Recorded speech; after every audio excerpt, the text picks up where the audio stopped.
Hello guys, আসসালামু আলাইকুম। কেমন আছেন আপনারা? আলহামদুলিল্লাহ ভালো আছি। দেশে বাইরে থেকে যেখান থেকে দেখছেন সবাইকে জানাচ্ছি প্রাণঢালা ভালোবাসা। ভিডিওর শুরুতে সবাইকে রিকোয়েস্ট করছি, প্লিজ একটা লাইক করে দিন এবং ভিডিওটি কন্টিনিউ করুন, আশা করি ভালো লাগবে। তো আজকে সকালবেলা একটু বের হয়েছিলাম জোহাকে নিয়ে। ও তো সকালবেলা বের হতে চায়, আপনাদের ভাইয়া তো বের হচ্ছে না, তো আমারই বের হতে হবে।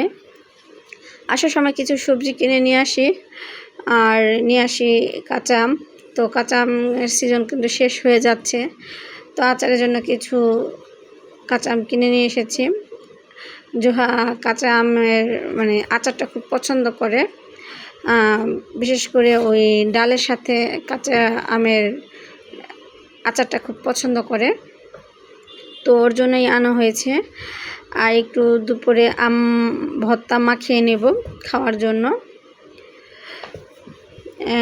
এখানে যখন আমি আমটা মাখাই তখন 11:30 বাজে এরকম টাইমে, তো একটু মাখিয়ে নিচ্ছি।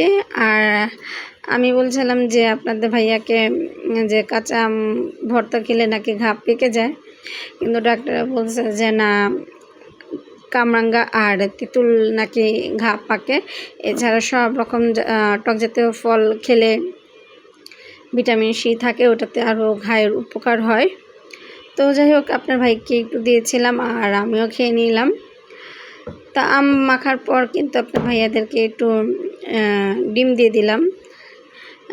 এই সময় কিন্তু ডিমের জন্য মানে ডিম খেলে গা দ্রুত শুকিয়ে যায় এবং ক্ষতস্থান ভরাট হয় দ্রুত, যেহেতু ওর রানে মানে থায়ের উপর অপারেশন হয়েছে, তো ঘাটা একটু ক্ষত বেশি, তো এই কারণে একটু বেশি করে ডিম খেতে হবে। তো ডিমটা হাফ বয়েল খেতে চেয়েছিল, তো আমি মানে ওইভাবে সিদ্ধ করতে পারিনি, একটু সিদ্ধ করলে ভালো হতো।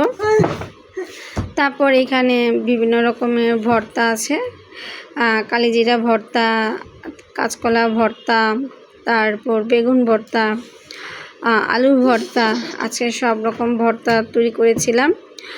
আপনাদের ভাইয়া খেতে চেয়েছিল, তো একটু ভর্তা তৈরি করেছিলাম, তো অল্প অল্প করেই বানিয়েছি। আর মাছ ভেজে নিয়েছি সাথে। আর পরে দুপুরবেলা খাওয়ার পর বিকেলে আমি সবজিগুলো কেটে তারপর তরকারিটা রান্না করে নিয়েছি। এখন পটল আর আলু দিয়ে আমি রুই মাছের রান্না করছি। তো আজকে এতটুকুই ভয়েস দিচ্ছি, আর সময় দিতে পারছি না।